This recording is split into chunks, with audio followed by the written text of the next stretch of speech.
Bismillahirrahmanirrahim. Assalamualaikum warahmatullahi wabarakatuh. Ini banyak belum jawab salam Bapak. Kata Nabi sallallahu alaihi wasallam, wa salamuka ilal alim khairul laka min ibadati alfi sana. Menjawab salam di majlis ilmu itu lebih baik bagimu daripada sholat sunat 1000 tahun. Ini fadilah. Jadi luar biasa banyak fadilah di majlis ilmu. Maka dari itu izinkan saya mengulangi salamnya supaya kita semua mendapatkan fadilah yang Allah telah siapkan di majlis ilmu. Assalamualaikum warahmatullahi wabarakatuh. Waalaikumsalam warahmatullahi wabarakatuh. Bismillah, Masya Allah, la yasuqul khaira illallah. Bismillah, Masya Allah, la yasrifu su'a illallah. Bismillah, Masya Allah, maka min ni'matin fa min Allah. Bismillah, Masya Allah, la hawla wa la quwwata illa billah. Alhamdulillah, alhamdulillahilladzi ahyana ba'dama amatana wa ilaihin nusur. Allahumma shalli wa sallim wa barik ala sayyidina Muhammad ala ali sayyidina Muhammad. Assalamualaikum ya Rasulullah. Subhanaka la ilma lana illa ma 'allamtana innaka antal alimul hakim. Allahumma faqihna fid din wa zurriyyatana wa 'allimna ta'wil. Amin ya rabbal alamin. Amma ba'd. Bapak Ibu hadirin dan hadirat yang dimuliakan Allah Subhanahu wa taala. Ada ulama terlibat di tokoh masyarakat pengurus masjid serta jajaran tak dapat kami sebutkan satu persatu. Yang besar tak disebut gelar, yang kecil tak kami panggil nama. Semoga Allah selalu memberikan kekuatan kepada kita untuk tetap istiqamah menjalani perintah maupun meninggalkan larangannya. Amin ya rabbal alamin. Bersyukur kita kehadirat Allah dan lafaz alhamdulillahirabbil alamin atas nikmat karunia serta hidayah dari Allah Subhanahu wa taala. Allah kembali memberikan kesempatan hidup kepada kita. Ahyana ba'dama amatana wa ilaihin nusur. Ahyana menghidupkan kita ba'dama amatana, setelah kita dimatikan. Karena ternyata tidur itu dekat dengan kematian. Oleh karenanya baginda Nabi mengajarkan kepada kita, terbangun dari tidur maka syukuri nikmat yang Allah kasih dengan membacakan doa alhamdulillahilladzi ahyana ba'dama amatana wa ilaihin nusur, dan kepada Allah kita kembali. Namun ingat, ketika saat ini kita hidup, dibangunkan dari tidur kita, tapi ingat wa ilaihin nusur, kepada Allah kita kembali. Artinya apa? Ada masa nanti kesempatan hidup kita saat ini dikasih, namun ada Allah. Saat ini kita tidur, dibangunkan oleh Allah. Ada masanya tidurnya kita itu tidak akan bangun-bangun lagi. Karena wa ilaihin nusur, karena kita telah kembali kepada Allah Subhanahu wa taala. Maka dari itu ibu bapak yang berbahagia, persiapkanlah kesempatan, perbanyak bekal ya, sebelum kita kembali menghadap Allah. Karena tidak ada yang harus kita persiapkan kecuali bekal untuk hidup setelah kematian. Bapak Ibu yang dimuliakan Allah Subhanahu wa taala, pada subuh yang mulia ini menjelang waktu subuh nantinya kita coba berdiskusi tentang sebuah hadis Nabi sallallahu alaihi wasallam diriwayatkan oleh muttafaqun alaih. Berarti ittifaq para ulama hadis meriwayatkan hadis ini, di mana hadis ini disepakati berasal dari Nabi sallallahu alaihi wasallam, hadisnya sahih. Hadis yang diriwayatkan dari Nabi dan hadis ini disampaikan oleh sahabat Nabi dari jalur sahabat Sayyidina Abu Hurairah di mana Sayyidina Abu Hurairah ini kita ketahui ibu bapak salah satu sahabat yang paling banyak meriwayatkan hadis. Walau ulama terkadang ada yang berpendapat membantah itu semua, karena memang Abu Hurairah ini bersama dengan Nabi tahun ke-7 Hijriah setelah Nabi hijrah ke Madinah, berarti lebih kurang 3 tahun lah bersama Nabi. Makanya ada ulama mengatakan Abu Hurairah ini bukan sahabat yang paling banyak meriwayatkan hadis, tapi dalam kitab Tadribur Rawi itu dijelaskan kalau beliau ini sahabat yang paling banyak meriwayatkan hadis. Ada 5.374 hadis lebih kurang diriwayatkan oleh Sayyidina Abu Hurairah. Nah, hadis yang mau kita bahas ini apa? Hadis yang disepakati oleh para ulama hadis, yang mana Nabi SAW bersabda, "Lis-sha'imi farhatan, farhatun 'inda fitrihi wa farhatun 'inda liqa'i rabbih." Ya. Apa kata Nabi? Lis-sha'imin, bagi orang yang berpuasa, farhatan, ada 2 kebahagiaan. Nah, apa kebahagiaannya? Pertama, farhatun 'inda fitrihi, bahagia ketika berbuka. Ya, berbuka puasa. Kapan berbuka itu ada 2 nanti. Pertama, ketika hari-hari bulan Ramadan. Makanya ketika jam 6 sore atau jam 18 menjelang matahari terbenam, itu semangat tinggi kita, karena kita mau berbuka. Kalau takjil belum ada, pergi cari takjil. Kalau bisa semua yang dari pasar pun mau diangkut ke rumah. Walau nanti setelah berbuka, azan maghrib berkumandang, air putih 1 gelas, beberapa potong roti atau gorengan masuk ke mulut kita, sampai ke lambung kita, rasanya itu sudah cukup.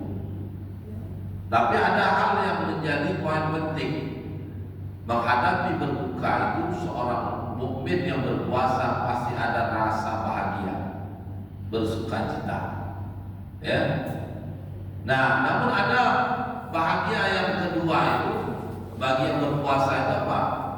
Ketika nanti berakhir Ramadan, kita sadar itu Bapak, kita saat ini berada di penghujung Ramadan. Bagi kita yang memahami Ramadan ini adalah puncaknya bulan di mana banyaknya keberkahan, pasti kita ketika berada di penghujung Ramadan ini bersedih. Kenapa bersedih? Karena berpisah dengan Ramadan.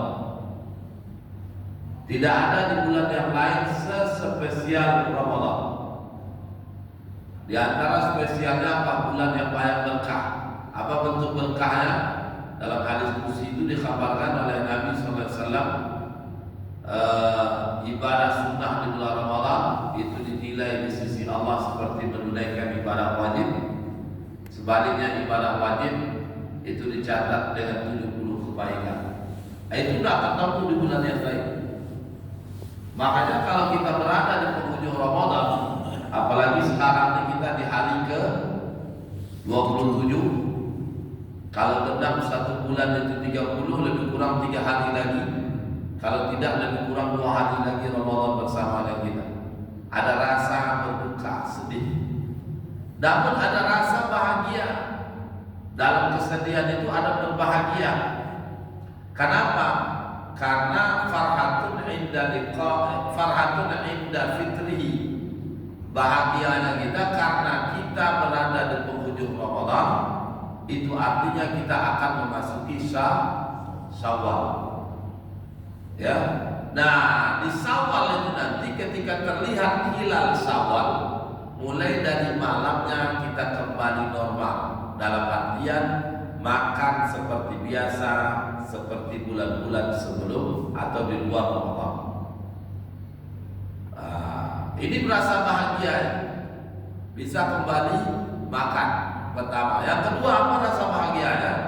Karena di penghujung Ramadan kita hidupkan siang malam di bulan Ramadan, apalagi 10 terakhir ini kita isi dengan i'tikaf di masjid, ya. Maka bahagia kita apa? insya Allah kita mendapatkan keutamaan yang Allah siapkan di bulan Ramadan. Apa keutamaannya? Meraih predikat takwa. Itu buat kita bahagia. Tidak sekedar makan, tapi ada yang merasa bahagia yang sangat karena kita di penghujung Ramadan memasuki Syawal, Allah memberikan hadiah berupa predikat takwa dari hasil pelatihan sebulan penuh di bulan Ramadan. Tentu ibu bapak mereka yang berbahagia ini karena mendapatkan predikat tersebut. Ya, kalau mereka tak berhasil, ya sama aja. Siapa mereka yang berhasil? Tentu mereka yang tidak sekedar menahan rasa lapar dan haus, atau tidak sekedar menahan keinginan mohon maaf untuk tidak melakukan hubungan suami istri siang hari bulan Ramadan, tetapi mereka yang menjadikan puasa ini sebagai junnah perisai. Perisai dari apa? Kajunnatin minal azab, seperti perisai dari menjauhkan kita dari azab neraka. Jadi puasa itu tameng dari kita melakukan maksiat. Nah, orang yang seperti inilah yang nanti akan meraih predikat takwa. Karena Allah berjanji begitu. Kata Allah di surah Al-Baqarah ayat 183 juga begitu. Ya ayyuhalladzina amanu wa ya beriman, kutiba alaikumus syiyam, diwajibkan atas kalian berpuasa. Kama kutiba alal ladzina min qablikum, sebagaimana puasa diwajibkan kepada orang sebelum kalian. Nah, menariknya di mana? Lafaz la'allakum tattaqun. La'alla itu kan ditaukid. Kalau dalam ilmu sharaf bukan la'alla itu ditaukid. Itu penegasan pasti dari Allah. Cuma kalau kita baca di surah di kitab Al-Quran terjemahan, kita akan jumpai terjemahannya semoga kamu bertakwa. Mudah-mudahan kalian bertakwa. Itu artinya. Tapi kalau maknanya dalam ilmu bahasa Arab bukan mudah-mudahan dan bukan semoga. Tapi maknanya apa? La'allakum tattaqun, pasti kalian itu mendapatkan predikat takwa. Ya. Kapan? Kalau puasanya karena iman. Kalau berpuasanya dorongan iman dan dia berpuasa tak sekedar menahan hal yang membatalkan puasa, tapi dia menahan dirinya dari maksiat yang membuat rusaknya ibadah puasa. Nah, inilah ibu bapak yang membuat mukmin itu bahagia di saat 1 Syawal itu. Sehingga kata Nabi, farhatun inda fitrihi, berbahagianya ketika mereka berbuka, mukmin itu berbuka. Ya, kenapa bahagianya? Karena dia raih predikat takwa yang Allah janjikan. Makanya ibu bapak, Sayyidina Umar bin Abdul Aziz, cucunya Sayyidina Umar bin Khattab radhiyallahu anhu, beliau mengatakan demikian, ya, kaitan dengan Syawal itu Lebaran. Apa kata beliau? Laisal ain liman labisal jadid, walakinnal ain taqwallahu tazid. Ini menjadi indikator tolak ukur, Pak. Apa ukuran Idul Fitri yang membuat kita bahagia ketika melihat hilal Syawal itu? Kata Sayyidina Umar bin Abdul Aziz, laisal ain, tidaklah Idul Fitri liman labisal jadid, bagi siapa saya yang punya pakaian yang baru. Hari ini kan kita banyak kalau orang bilang tak hijau di antara. Kita tidak tahu kalau itu suatu yang salah, dan itu padahal terang-terangan mengukur Lebaran itu dari pakaian. Makanya ada heran, mohon maaf, saya tidak tahu kalau di Nurul Falah. Kalau di tempat lain saya beberapa malam keliling, itu di 10 terakhir menuju Ramadan itu saf maju ke depan, bertambah maju, ya. Sebaliknya jalan-jalan itu padat. Kalau 10 awal habis berbuka, bapak ibu mau kencang kecepatan bawa kendaraan atau motor kecepatan 100, ya itu boleh. Kenapa boleh? Karena sunyi orang di jalan. Tapi kalau sekarang saya coba-coba Pak, jalan macet, swalayan macet penuh, apalagi tempat pusat perbelanjaan pakaian itu sesak. Sebaliknya masjid sunyi. Salahkah Ustaz punya pakaian baru? Tidak salah. Tapi ingat kata Sayyidina Umar, laisal ain liman labisal jadid. Aidul Fitri itu ukurannya bukan pakaian. Walakinnal ain, akan tetapi Aidul Fitri itu taqwallahu tazid, ketakwaan yang bertambah atau meningkat. Artinya apa? Seorang mukmin ketika menghadapi Aidul Fitri atau setelah Ramadan berakhir bukan mengalami penurunan atau seperti yang ada di SPBU ya, kembali ke nol Pak. Ya. Tapi apa? Semakin meningkat hitungannya itu di bulan Ramadan. Latihannya sebulan penuh di Ramadan. Maka implementasi dan pelatihan training di Ramadan itu diwujudkan setelah Ramadan. Kapan? Mulai di bulan Syawal. Makanya Syawal itu setelah Ramadan bulannya Syawal. Syawal itu maknanya berburu. Ya, berburu kebaikan yang sudah dikumpulkan di saat kita berada di Ramadan. Bukan sebaliknya. Syawal mengalami penurunan. Nah, ibu bapak berbahagia. Ini yang pertama, ya, di mana farhatun inda fitri. Orang beriman itu, orang berpuasa, dia bahagia di saat dia berbuka. Tapi ada yang kedua kata Nabi, farhatun inda liqa'i rabbih. Berbahagianya orang yang berpuasa itu, mukmin yang berpuasa itu, karena dia berjumpa dengan Allah Subhanahu wa taala. Ini sebuah kenikmatan yang luar biasa, di mana seorang mukmin akan berjumpa dengan Allah lewat puasanya. Dan ini tidak akan kita dapatkan kecuali ya setelah kita tinggalkan dunia yang fana ini.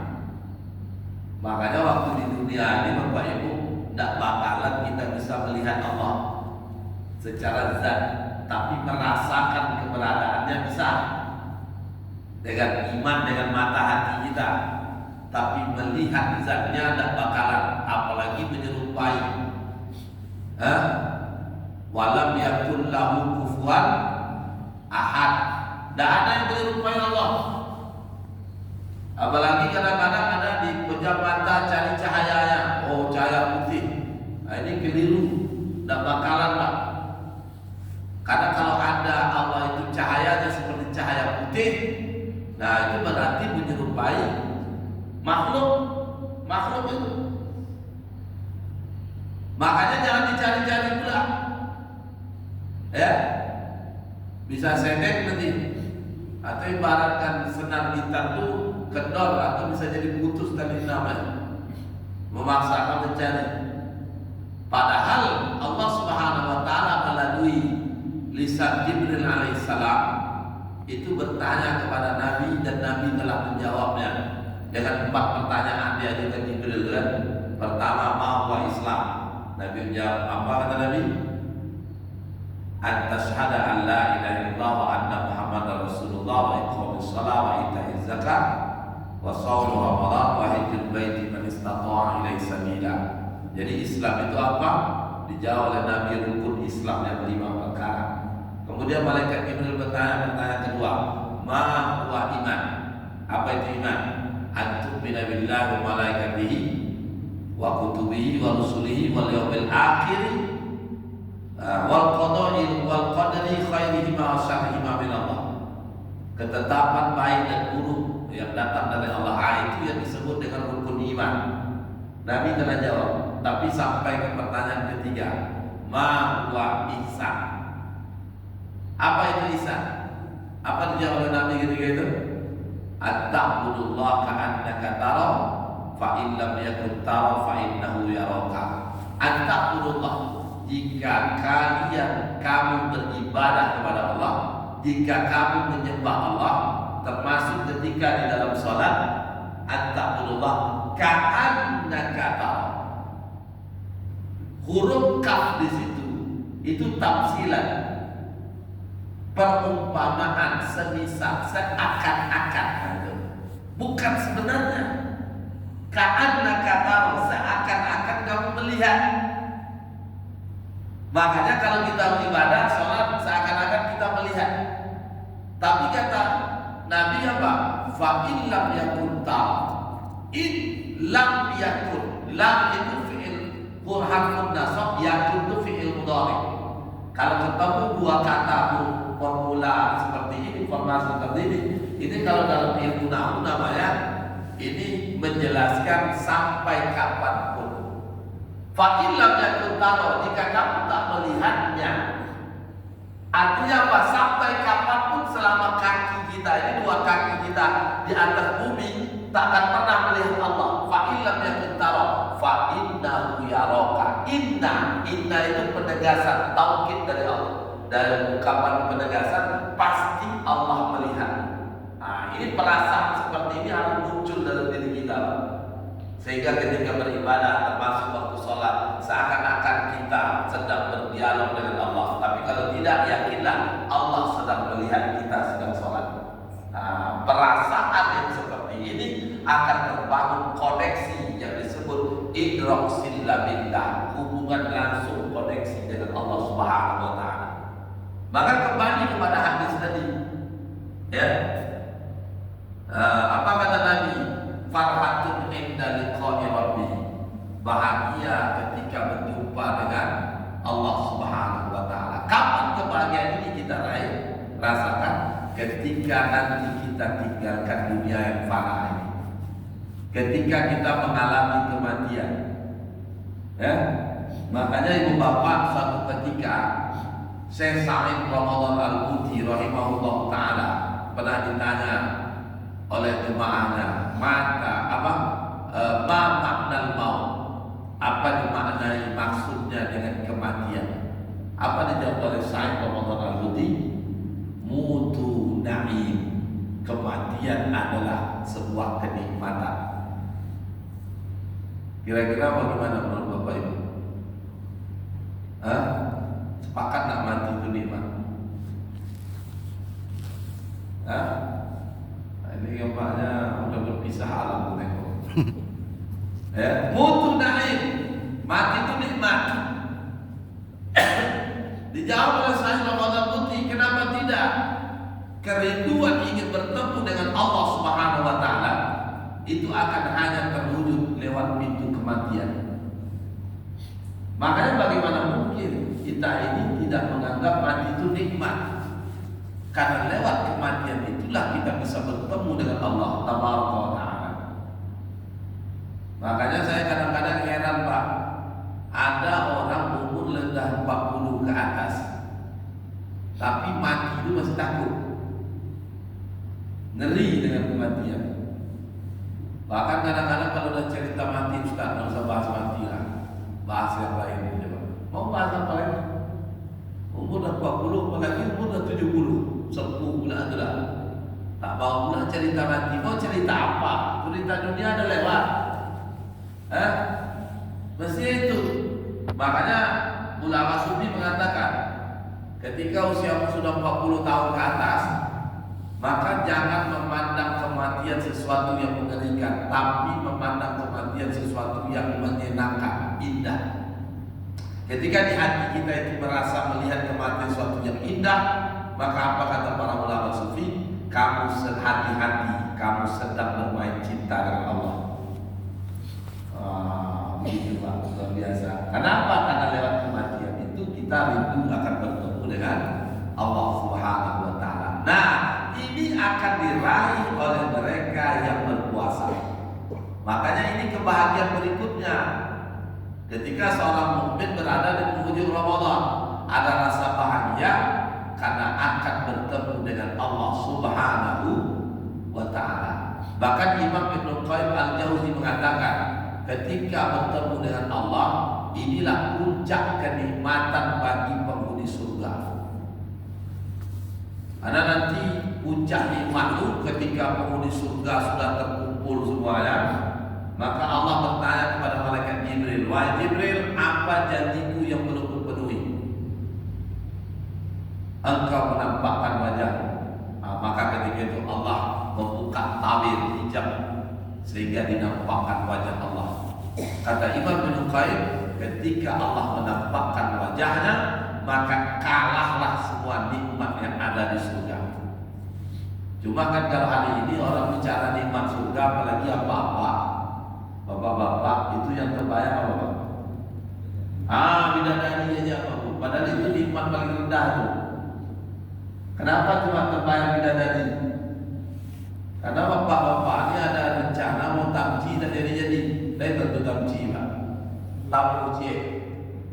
Kalau orang Piaman cakapnya tamu dan si angin. Tak jadi. Ya. Makanya keinginan itu terbayang cuma bidadari boleh. Tapi sebenarnya bidadari itu bukan nikmat yang paling tinggi. Nikmat yang biasa aja. Yang tinggi itu apa? Kata Ibnu Qayyim, Allah menampakkan wajahnya. Ya. Bahkan sahabat Nabi Anas bin Malik radhiyallahu anhu, beliau mengatakan, ketika mukmin itu melihat wajah Allah, maka mukmin itu merayakan hari raya. Makanya kata Anas bin Malik, lil mukmin khamsatun a'yad. Mukmin itu punya 5 hari lebaran. 5 lebaran ini apa? Ini bukan menyelisihi Idul Fitri, Idul Adha. Ini di luar dari Idul Fitri, Idul Adha. Di mana mukmin itu punya 5 lebaran. Puncaknya yang kelima, apa kata Anas bin Malik radhiyallahu anhu? Al-yaumul ladzi yanzuru fihi ila rabbih fa huwa yaumun 'aid. Hari di mana seorang mukmin yanzuru fihi ila rabbih, melihat wajah Rabbnya, fa huwa yaumun 'aid. Maka hari itu mukmin sedang berhari raya. Cuma pertanyaannya, kapan mukmin ini bisa melihat wajah Rabbnya? Kata Anas bin Malik, perlu merayakan hari raya yang keempat. Ibadi barangkali berhitung mundur Pak ya. 5 itu puncaknya. Untuk bisa meraih yang kelima, maka mesti merayakan yang keempat. Apa yang keempat itu? Kata Anas bin Malik radhiyallahu anhu, al-yaumul ladzi yadkhulu fihi al-jannah. Al-yaumul ladzi yadkhulu fihi al-jannah. Hari di mana mukmin itu memasuki surga. Fa huwa yaumun 'aid. Maka di hari itu mukmin berhari raya. Ini yang keempat. Makanya untuk Bapak, orang yang tidak masuk ke surga tidak akan pernah melihat wajah Allah. Wajah Allah hanya dinampakkan bagi penghuni surga saja. Itu makanya di hadis riwayat muttafaqun alaih dari jalur sahabat Sayyidina Abu Hurairah radhiyallahu anhu, Nabi mengatakan, farhatun 'inda liqa'i rabbih. Bahagianya orang berpuasa itu ketika dia berjumpa dengan Allah Subhanahu wa ta'ala. Ibu bapak berbahagia. Ini kapan berjumpa dengan Allah itu? Kalau kita memasuki surga. Itulah hari raya yang keempat. Hari raya yang keempat, kata Anas bin Malik, hanya bisa dilewati, dirayakan, dimiliki ketika mukmin itu merayakan raya lebaran bila hari raya ketiga. Apa yang ketiga itu? Al-yaumul ladzi yujawazu fihi sirat wa ya'manu ahwal yaumil qiyamah fa huwa yaumun 'aid. Al-yaumul ladzi yujawazu fihi sirat. Hari di mana mukmin itu berhasil melewati sirat, siratal mustaqim. Sirat yang terhampar terhubung antara pada pasar ke surga. Yang berhasil melewatinya sampai ke surga, yang tak berhasil tergelincir masuk ke neraka. Sirat secara akal Pak, itu tak mungkin bisa dilewati. Makanya di sini tidak bisa bicara akal lagi. Ini perkara gaib. Kenapa tak bisa dilewati? Kenapa? Karena kata Nabi SAW, seperti selembar rambut itu dibelah 7. Tajamnya sirat seperti kilatan pedang. Mata pisau Pak, itu yang bijak. Coba kalau pakai akal, tak masuk akal kita itu dari mana? Tak mungkin. Tapi hanya bisa diyakini dan dilewati dengan keimanan mereka yang beriman. Nah makanya Anas bin Malik katakan al-yaumul ladzi yujawazu fihi sirat, orang yang berhasil melewati siratal mustaqim, wa ya'manu ahwal yaumil qiyamah, dan dia aman dari hiruk pikuk ujian nanti di hari kiamat. Ujian apa? Pertama ujian ketika dibangkitkan dari kubur, kemudian bangkit dari kubur digiring menuju padang mahsyar, berkumpul manusia, ya, mulai dari manusia pertama Nabi Adam sampai orang terakhir, ya, hari kiamat kumpul, namanya padang mahsyar. Dalam riwayat yang lain diceritakan itu di padang mahsyar kumpulnya orang manusia, lautan manusia, itu dikhabarkan matahari dari kepala ini seperti satu jengkal. Nah, jangankan sejengkal Pak, kayak hari kemarin aja 26 puasa saya merasakan luar biasa aja panasnya. Itu udah sempat sejengkal. Coba bayangkan Bapak Ibu kalau sejengkal dari kepala. Orang yang berhasil melewati ini, ya, maka dia akan merayakan lebaran ketiga. Selesai di padang mahsyar, saking dah tanggung dan kuatnya luar biasanya Bapak Ibu, ya. Bahkan nabi-nabi yang lain minta disegerakan untuk memasuki tahapan berikutnya, yakni yaumul mizan, ditimbangnya amal soleh. Setelah yaumul mizan nanti yaumul hisab. Setelah yaumul hisab barulah sirat. Ketika sirat itu berhasil tak dia lewati sirat, lolos tak dia ujian nanti di yaumul hisab, yaumul kiamah pada masa yaumul mizan. Kalau dia lolos maka dia merayakan lebaran ketiga. Apa itu? Berhasil melewati sirat dan aman lolos dari hiruk pikuk dari kiamat. Maka kata Anas bin Malik, fahuwa yaumun ain, maka hari itu mukmin sedang berhari raya. Tapi kata beliau, berhasilnya orang melewati sirat kalau mereka merayakan lebaran hari raya yang kedua. Apa yang kedua itu? Al-yaumul ladzi yakhruju fihi minad dunya bil iman fahuwa yaumun ain. Al-yaumul ladzi hani di mana? Ya, mukmin yakhruju fihi minad dunya, keluar dari dunia ini bil iman, dengan imannya. Apa makna keluar dari dunia dengan iman? Meninggal dunia dalam keadaan husnul khatimah. Ketika dia meninggal dunia dalam keadaan husnul khatimah, maka fahuwa yaumun ain, maka mukmin itu sedang berhari raya. Namun kata Anas bin Malik, ini hari raya yang pertama. Dia bisa keluar dunia dengan imannya atau husnul khatimah kalau dia rayakan hari raya yang pertama. Apa hari raya yang pertama itu? Di luar Idul Fitri dan Idul Adha, kullu yaumin, setiap hari yang dilalui seorang mukmin. Kullu yaumin yamurrul mukmin, yang dilalui oleh seorang mukmin, hari-hari yang kita lalui. Tidak hanya di saat kita berada di bulan Ramadan, tapi di luar Ramadan. Wala yaktubu fihi dzambun. Coba tengok kalimatnya, Pak. Wala yaktubu fihi dzambun. Tidak dicatat dosa-dosanya. Ini berarti bukan tak berdosa. Karena manusia satu-satunya yang tak berdosa itu Allah. Selagi mereka itu sudah balik, maka dia pasti berdosa, kecuali Nabi Muhammad. Bahkan dalam kitab Saksiatul Islamiyah juz awal itu dijelaskan, Pak, beriman kepada Nabi dan Rasul, salah satunya beriman kepada Nabi Muhammad. Salah satu cabang dari beriman kepada Nabi Muhammad, meyakini kalau Nabi Muhammad itu maksum. Kalau kita tak percaya kalau Nabi itu maksum, maka rusak keimanan kita. Bisa jadi mengantarkan kita pada kondisi yang murtad. Kembali persoalan tadi. Coba tengok Bapak. Nabinya Anas bin Malik katakan, wala yaktubu fihi dzambun, tak dicatat dosanya. Artinya apa? Dia berdosa. Tapi ketika berdosa, dosanya tidak dicatat. Kok bisa? Bisa. Seperti yang Nabi sebutkan dalam sabdanya, la saghirata ma'al istimrar wa la kabirata ma'al istighfar. La saghirata, tidak ada dosa-dosa kecil ma'al istimrar, yang dilakukan terus menerus. Makanya jangan memandang dosa itu sepele, sedikit aja dimungkit dia, Pak. La saghirata ma'al istimrar, tak ada dosa kecil kalau terus menerus diakumulasi.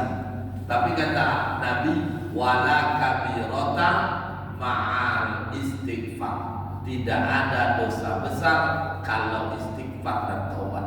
Nah, kalau kita bertobat maka tak ada dosa besar. Ya, makanya wala yaktubu fi dzambun, itu maknanya bukan tak berdosa, tapi dia berdosa, dia sadar sedang berdosa dan bersegera mohon ampun kepada Allah atas dosa-dosanya, sehingga yang tadinya malaikat ingin catat wala yaktubu fihi dzambun. Tapi ingat ibu bapak, dosa yang bisa diampuni itu oleh Allah, dosa yang berkaitan hubungan dengan Allah. Kalau dosa dengan hamba tak bisa. Kalau dosa dengan Allah bisa. Sebelum Ramadan kemarin kita cuek dengan ibadah sholat. Mau masuk Ramadan dapat pencerahan, akhirnya bertekad mulai Ramadan ini saya sungguh-sungguh lagi sholat. Gimana sholat selama ini? Kalau kita datang kepada Allah sungguh-sungguh, tubu ilallah taubatan nasuha, maka taubat kita itu akan diterima. Sehingga ulama berpendapat sholat yang selama ini ada dua caranya. Boleh diqodho, boleh tidak diqodho, tapi dijaga sholat rawatib qobliyah dan ba'diyah kita. Sehingga rawatib qobliyah ba'diyah itu akan menjadi penempel tambal dari sholat-sholat yang tidak khusyuk, sholat-sholat yang selama ini tertinggal. Begitu. Tapi ada pendapat jumhur ulama mengatakan mesti diqodho. Qodhonya gimana? Tinggal hitung sejak balik, umur balik berapa tahun. Waktu balik masing-masing beda. Kalau ikut rata-rata umur 15. Umur 15 lengkap dan sholatnya belum? 5 waktu? Ya. Umur berapa baru tobat? Sadar, lengkap. Umur 30. Berarti ada 15 tahun meninggalkan sholat. Maka selama 15 tahun itu diqodho. Kayak tadi Pak habis sholat subuh, berzikir, berdoa, jangan balik dulu. Kalau balik sampai ke rumah, sholat subuh lagi. Usolli fardhu subhi raka'ataini qodho'an lillahi ta'ala. Sengaja sholat subuh 2 rakaat mengqodho karena Allah. Sampai kapan? Itu selama 15 tahun. Jadi bukan berarti selama 15 tahun itu dikali pakai kalkulator. Sekali, ya kan? Setahun 365. Berapa lama? 15, 365 kali 15. Itu jumlah sholat. Pas habis subuh dirapel kalau sholat selesai salam sholat tidak itu.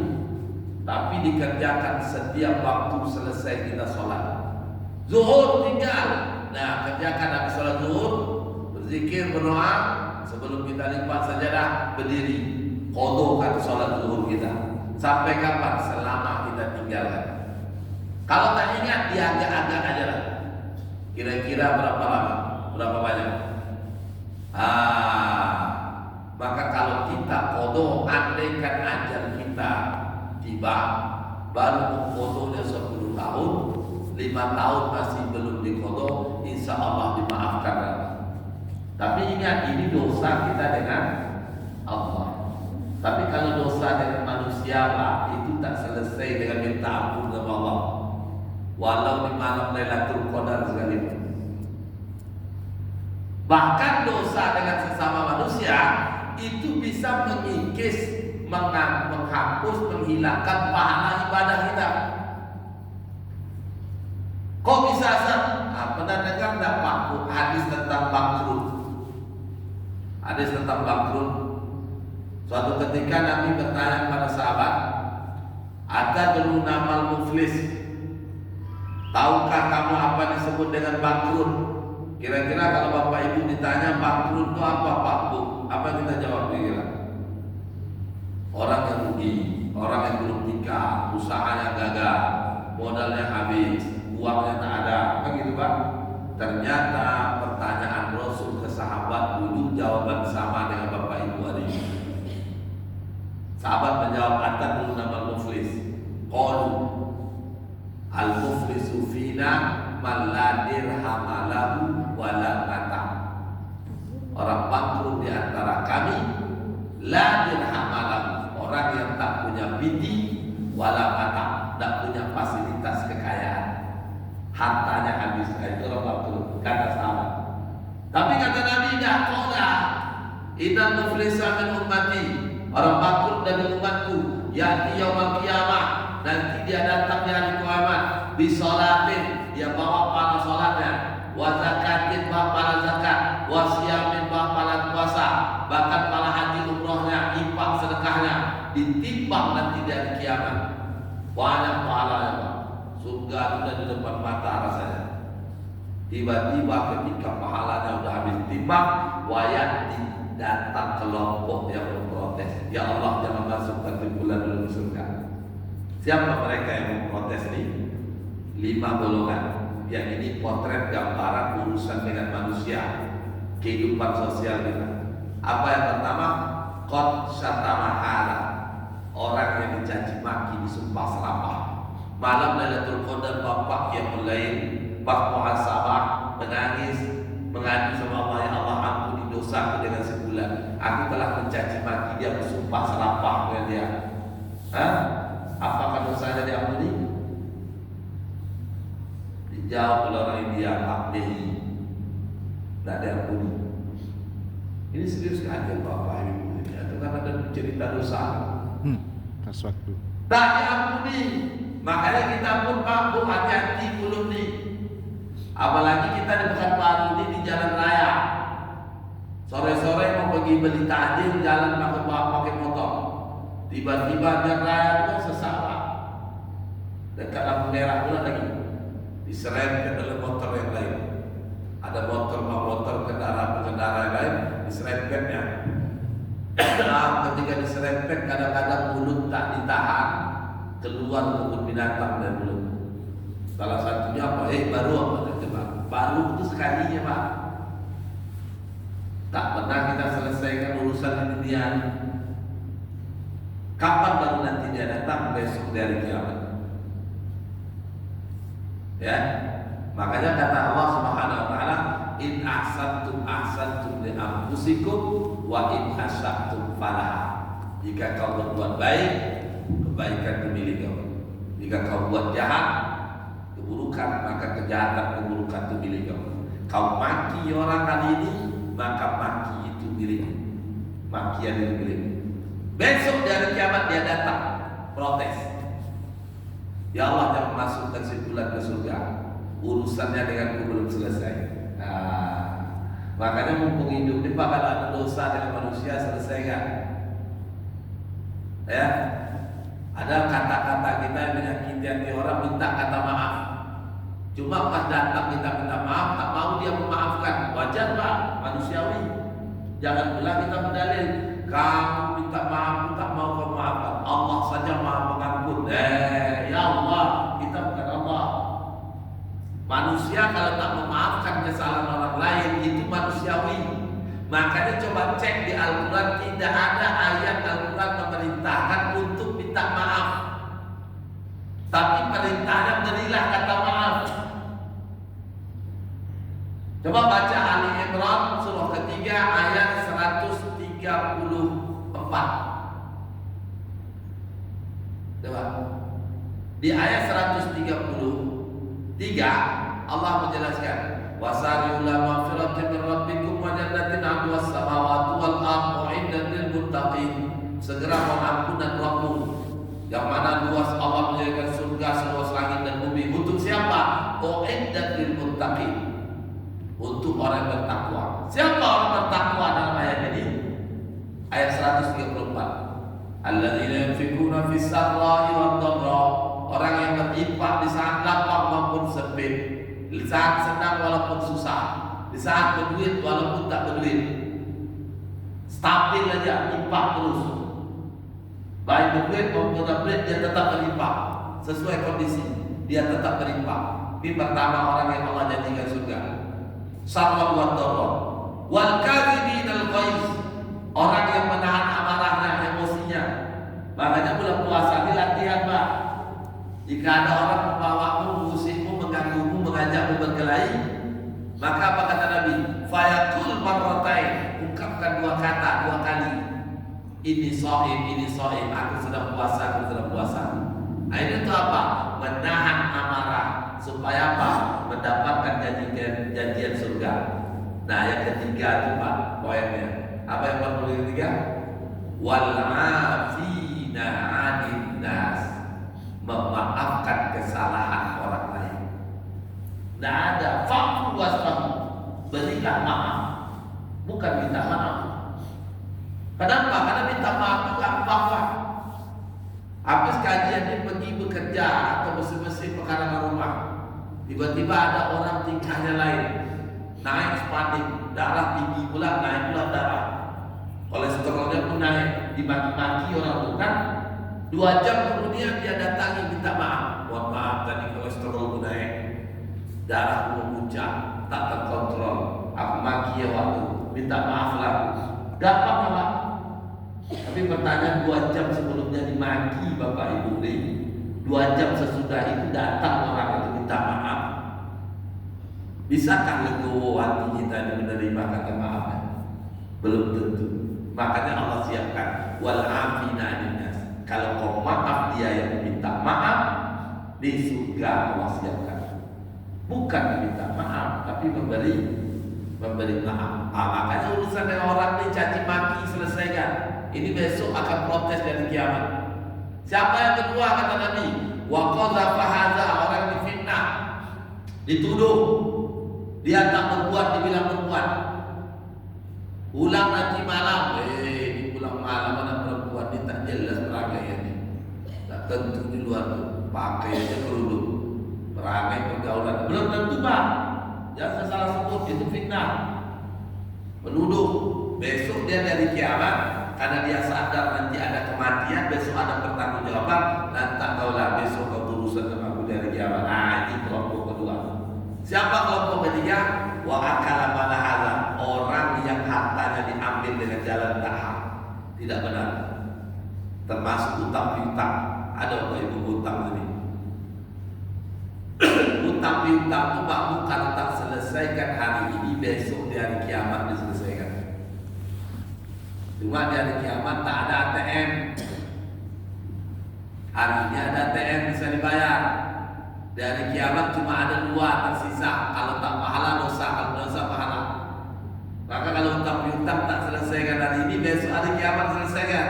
Makanya Nabi SAW pernah tak menyolatkan orang yang masih punya hutang. Jenazah masih berhutang tak disolatkan Nabi. Shalu li sahibikum, solatkan sahabat kalian. Kenapa Nabi suruh solatkan sahabat kalian?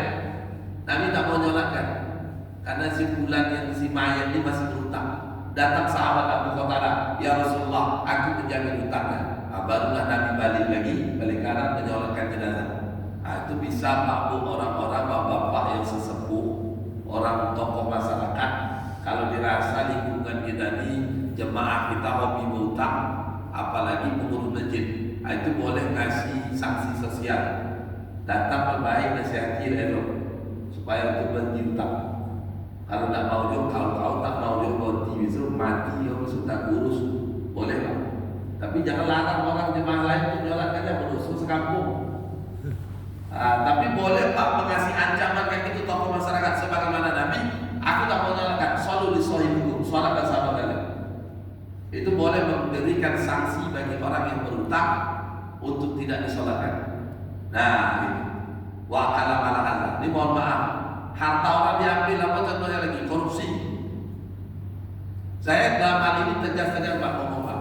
Harta yang diperoleh lewat korupsi itu harta milik orang diambil cara curang. Itu tidak akan selesai kecuali harta itu dibagikan. Mohon maaf, money laundry, masukkan duit ke kota infak, selesaikah kecurangan itu? Tidak selesai. Korupsi miliaran triliunan, berangkatkan jemaah masjid Nurul Falah pergi umroh, Pengurus diumrohkan semua dengan harapan bisa mengampuni dosa korupsinya, tak selesai. Ibaratkan posisinya Pak kayak lilin. Nah, lilin itu dihidupkan, dibakar. Apa bentuk lilin? Lilin itu kan kalau dihidupkan cahayanya terang. Kalau mati menjadi lampu menjadi, ya, hidupkan lilin sebatang terang di masjid. Begitulah orang korupsi mengumrohkan orang lain. Seperti lilin, dia mampu menerangi orang, tapi tengok nasib lilin beberapa saat kemudian habis meleleh. Makanya kalau tak diselesaikan hari ini di dunia, besok protes. Yang ketiga, yang keempat, wasafa kadamahana, orang yang darahnya ditumpahkan dengan jalan tahap. Yang kelima, wadarobahana, orang yang dipukul dengan jalan tidak benar. Apa penyelesaiannya? Kata Nabi, fayuqtu hadza min hasanatihi wa hadza min hasanatihi. Ditebus dengan pahala sholatnya, zakatnya, puasa hatinya atas kesalahan ke orang lain. Itu kalau sebentar selesai urusannya di dunia. Yang paling sedih lagi Bapak, wa in faniyat hasanatuhu, ketika pahalanya habis, qabla ayyudoma alaih, urusan dengan orang belum kelar. Apa yang kata Nabi? Ukhiza min khotoyahum, dipindahkan dosa orang tadi kepada mana dia, summa turiha finnar, kemudian dia pun dilemparkan ke neraka. Inilah kata Nabi orang yang bangkrut. Apa orang bangkrut itu? Orang yang datang bawa tumpukan amal yang banyak, pahala yang banyak, pahalanya habis menebus kesalahan yang orang lain, belum selesai urusannya dengan orang lain, dipindahkan dosa orang itu ke dia, yang tadinya ada harapan masuk surga, akhirnya dicampakkan oleh Allah ke neraka. Ini orang bangkrut. Ini dosa-dosa itu Bapak tak selesai kita, walaupun kita minta ampun di bulan Ramadan ini. Tapi kalau dosa pertama tadi selesai, dosa kedua tidak selesai. Bagaimana penyelesaiannya?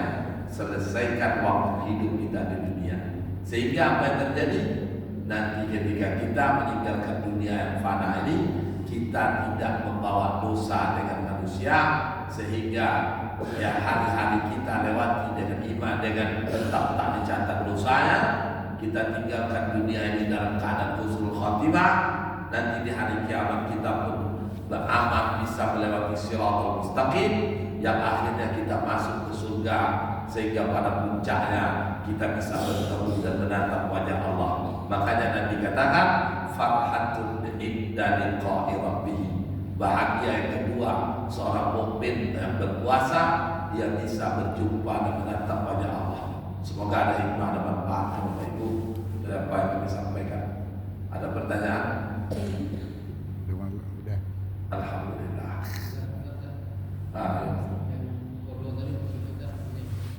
Kalau dilakukan sebelum sholat wajib kita laksanakan, itu kira-kira bagaimana waktunya? Kan ada waktu, biasanya ada waktu tidak. Saat itu kita lakukan fotonya. Oh, sebelum sholat wajib? Ya kan, sebelum berjamaah kan ada waktu jeda. Jeda, misalkan qobliyah gitu kan? Kita foto kan? Ada 5 menit atau 7 menit. Itu saat itu kita lakukan fotonya.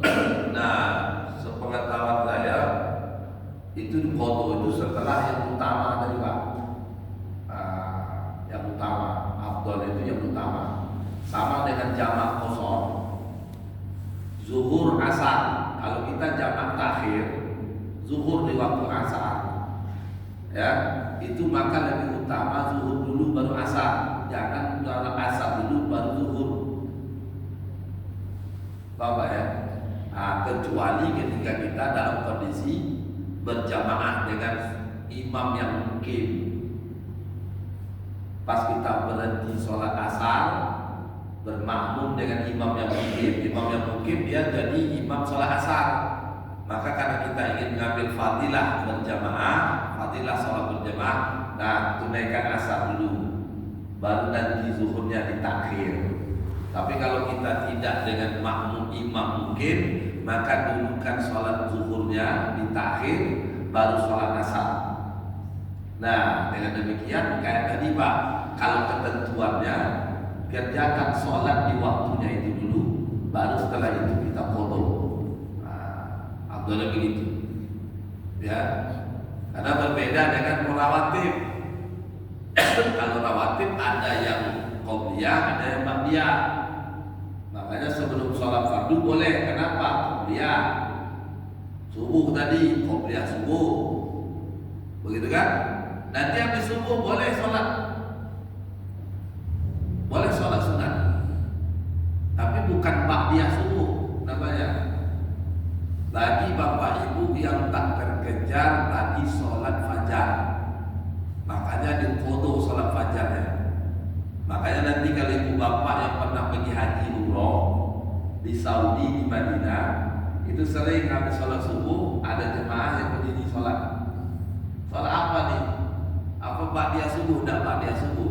Dia mengqodho sholat fajar, ba'diyah subuh tadi yang tak sempat dia kerjakan. Hukumnya boleh. Kenapa? Raka'ata qabla raka'atal fajri, 2 rakaat salat fajar itu khairul laka, lebih baik bagimu minad dunya wa ma fiha, daripada dunia dan seisinya. Makanya 2 rakaat sebelum subuh itu fadilahnya menjadikan kita orang yang paling kaya di hari itu, Pak. Sekaya-kayanya Wib Siom itu tidak ada yang bisa dia punya dunia seisinya. Saya belum pernah dengar ada manusia yang bisa menguasai dunia dan seisinya. Tapi kalau dalam sholat sunat 2 rakaat sebelum subuh itu dapat bisa menguasai dunia dan seisinya. Bagi ibu bapak dari yang sudah sholat fajar, itu bapak ibu hari ini memiliki dunia dan seisinya. Bagi yang tak sempat kayak saya tadi sempat masuk, nanti bisa pas suruh sholat sunat Isra atau sebelum Isra boleh qodho sholat fajar dan 2 rakaat. Setelah itu baru sholat Isra 2 rakaat. Maka dapat pula fadilah menunaikan haji seperti menunaikan haji dan umroh tamat sempurna.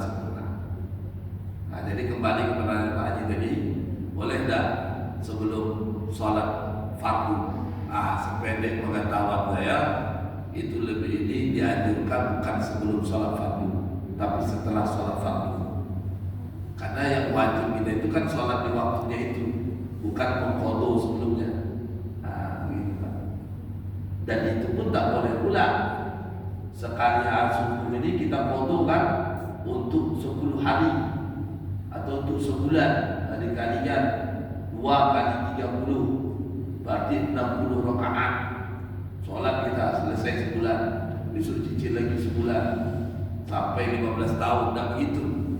Tapi habis sholat fardu berzikir layaknya kita sholat biasa, berdoa, kalau baca Quran sebelum kita pulang atau melanjutkan aktivitas berikutnya, atau melipat sajadah bagi mama mungkin sholat di rumah.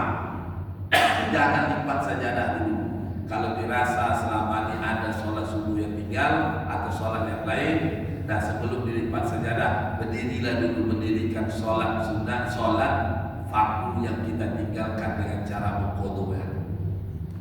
Begitulah. Baik, terima kasih, semoga ada hikmah dan manfaatnya. Pada Allah saya mengampun, pada ibu bapak saya mohon maaf. Ada Allah baikum ajmain, barakallahu lakum. Kita cukupkan majlis kita ini dengan membaca doa, tasbih, kafaratul majlis dan ucapan hamdalah. Bismillahirrahmanirrahim. Astaghfirullahaladzim. Bismillahirrahmanirrahim. Subhanakallahumma bihamdika asyhadu an la ilaha illa anta astaghfiruka wa atubu ilaik. Walhamdulillahirabbil alamin. Wassalamualaikum warahmatullahi wabarakatuh. Waalaikumsalam.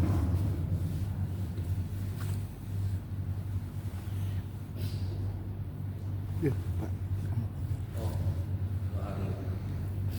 Baik Bapak, sebelum kita tutup, mari kita bersama-sama berdoa. Semoga apa yang kita lakukan dicatat sebagai amal soleh di sisi Allah Subhanahu wa taala. Astagfirullahaladzim, astagfirullahaladzim. Ala kulli hadhihi aqluniyatu sholihah al-Fatihah.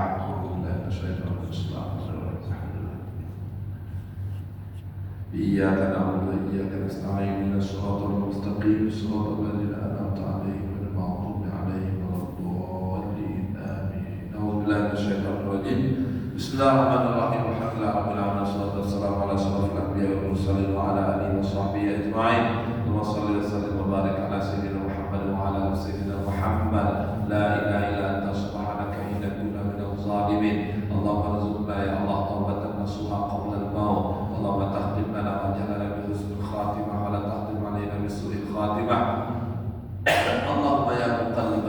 ثبت قلوبنا على دينك وعلى طاعتك اللهم أنت ربنا فارزقنا الاستقامة ربنا اغفر لنا ذنوبنا ولوالدينا وارحمنا وارحمهم كما ربونا صغارا ولجميع المؤمنين والمؤمنات والمسلمين والمسلمات الأحياء منهم والأموات برحمتك يا أرحم الراحمين ربنا هب لنا من أزواجنا وذريتنا على القرآن وذريتنا قرة أعين واجعلنا للمتقين إماما اللهم افتح لنا أبواب الخير وأبواب البركة وأبواب النعمة وأبواب الرزق رزق حلالا طيبا وأبواب العافية وأبواب الجنة يا رب العالمين اللهم إنا نسألك رضاك الجنة ونعوذ بك من سخطك والنار اللهم إنك عفو تحب العفو فاعف عنا اللهم اجعل هذا جمعنا جمعا مرحوما وتفرقنا من بعده تفرقا معصوما ربنا آتنا في الدنيا حسنة وفي الآخرة حسنة وقنا عذاب النار وادخلنا الجنة مع الأبرار يا عزيز يا غفار يا رب العالمين صلى الله وسلم على آله وصحبه أجمعين سبحان ربك رب العزة عما يصفون Wassalamu ala al-mursalin walhamdulillahi rabbil alamin.